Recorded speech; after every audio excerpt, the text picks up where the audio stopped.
Hi friends, അപ്പോൾ ഇന്നത്തെ വീഡിയോയിൽ കൈകൊണ്ട് തൊടാതെ എങ്ങനെ ചപ്പാത്തി പരത്താമെന്ന് കാണിക്കുന്നത്. കൈകൊണ്ട് തൊടാതെ എങ്ങനെ ചപ്പാത്തി പരത്താം. ഞാനിപ്പോൾ റൗണ്ട് എടുക്കുള്ളൂ, പരത്തുന്ന കാര്യമാണ് പറയുന്നത്. കൈകൊണ്ട് തൊടാതെ എങ്ങനെ നമുക്ക് സാധാരണ നമ്മൾ പരത്തുമ്പോൾ ഇങ്ങനെ മറിച്ചിടും, പിന്നെ വീണ്ടും മറിച്ചിടും, അങ്ങനെ ചെയ്യാതെ ഇങ്ങനെ ചെയ്യാൻ നോക്കാം കേട്ടോ. അപ്പോൾ അത് ഞാനിത് ഓയിലൊന്നും ഇട്ടിട്ടില്ല, നമ്മളുടെ ഇതിൽ മാവിൽ ഓയിലൊന്നും ഇട്ടിട്ടില്ല കേട്ടോ. നോക്കിക്കേ, ഉണ്ടോ, സാധാരണ ഉപ്പും വെള്ളവും കൂടി ചേർത്ത് കുഴച്ചെടുത്തേക്കാണ് ഇതേ കണ്ടോ. അപ്പോൾ ഓയിൽ ഇട്ടാലും ഇട്ടില്ലെങ്കിലും അത് പ്രശ്നമൊന്നുമില്ല, നിങ്ങൾക്ക് ഇഷ്ടം വരെ ചെയ്തെടുക്കാം. അപ്പം ഞാൻ ഇതൊന്ന് ഇതാക്കി എടുത്തിട്ടുണ്ട്. ശേഷം നമുക്ക് പൊടി ഇതിലേക്ക് അങ്ങ് ഇട്ട് കൊടുക്കാം കേട്ടോ.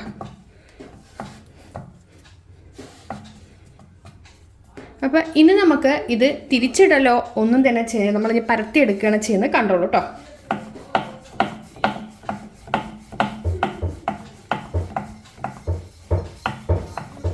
ഞാൻ ഈ വീഡിയോ ഇടയിൽ കട്ട് ചെയ്യുകയോ അല്ലെങ്കിൽ ക്യാമറ ഓഫാക്കുകയോ പോസ് ചെയ്യുകയോ ഒന്നും തന്നെ ചെയ്തില്ല. ഓക്കെ,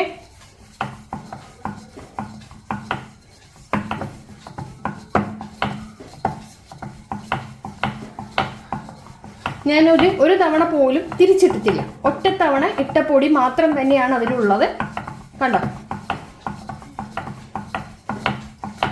നമ്മളിതിൽ മാവ് എങ്ങനെ കുഴയ്ക്കാമെന്നും അല്ല കാണിക്കുന്നത്, എങ്ങനെ ചുട്ടെടുക്കാമെന്നും അല്ല കാണിക്കുന്നത്. ജസ്റ്റ് കൈ കൊണ്ട് തൊടാതെ എങ്ങനെ നമുക്ക് പരത്തിയെടുക്കാമെന്നാണ് കാണിക്കുന്നത്. ഇതിപ്പോൾ ഇത്രയും വലുതായിട്ടുണ്ട്, ഇനിയും നമുക്ക് ആക്കിയെടുക്കാം കേട്ടോ. കണ്ടോ, ഈ ചപ്പാത്തി റൊട്ടേറ്റ് ചെയ്യുന്നുണ്ടോ, നിങ്ങൾ നോക്കിക്കേ, ചപ്പാത്തി റൊട്ടേറ്റ് ചെയ്യുന്നുണ്ടോ. ഞാനിതിനൊന്നും ചെയ്യുന്നില്ല. ഈ വീഡിയോ ഇഷ്ടമൊക്കെ ഷെയർ ചെയ്യാൻ മറക്കരുത്.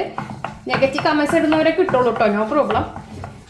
ഞാനിതിലൊരു ട്രിപ്പും ചെയ്തിട്ടില്ല, അത് നമ്മുടെ കൈ കൊണ്ട് ചെയ്ത ഒരു എക്സ്പീരിയൻസ് മാത്രമാണ് ഈ കാണിക്കുന്നത്. ഇപ്പം എൻ്റെ ഈ ഒരു ചപ്പാത്തി പരത്തുന്ന പലകയോളം തന്നെ നമ്മുടെ മാവ് വലുതായിട്ടുണ്ട്, കണ്ടോ. മതി പരത്തി, ഇനിയും അത് അടിയിൽ പൊട്ടിയിട്ടില്ല. ഞാൻ കതച്ചു പോയി സത്യം പറഞ്ഞു. അതെ, അപ്പം നമ്മളുടെ ചപ്പാത്തി റെഡി ആയിട്ടുണ്ട്. ഇതേ നോക്കിക്കേ, ഒരു തവണ പോലും ഞാൻ തിരിച്ചിട്ടില്ല, വീഡിയോ ഒരു തവണ പോലും ഞാൻ പോസ്റ്റ് ചെയ്തിട്ടില്ല. ഇതിലാകെ ഞാൻ ചേർത്തിരിക്കുന്നത് ഉപ്പ്, വെള്ളം, ഗോതമ്പൊടി. നിങ്ങൾക്ക് വേണമെന്നുണ്ടെങ്കിൽ വെളിച്ചെണ്ണ ചേർക്കാം, കുഴപ്പമൊന്നുമില്ല. പിന്നെ അതിന് ശേഷം നമ്മൾ പൊടിയിട്ട് ജസ്റ്റ് പരത്തിയെടുത്തിരിക്കുകയാണ് ചെയ്തിരിക്കണം. ഇതേ കണ്ടോ, എളുപ്പത്തിൽ തന്നെ നമുക്കിത് ഉണ്ടാക്കാം. വളരെ നേരിയതാണ് കണ്ടോ.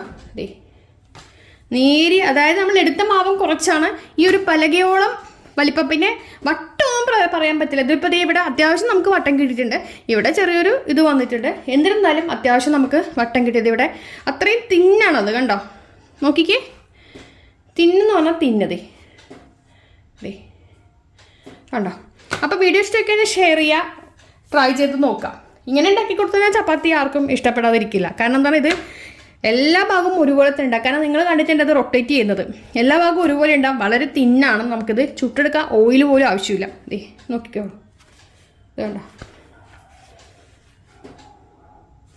ഓക്കെ, അടുത്ത വീഡിയോ ആയിട്ട് വരാം.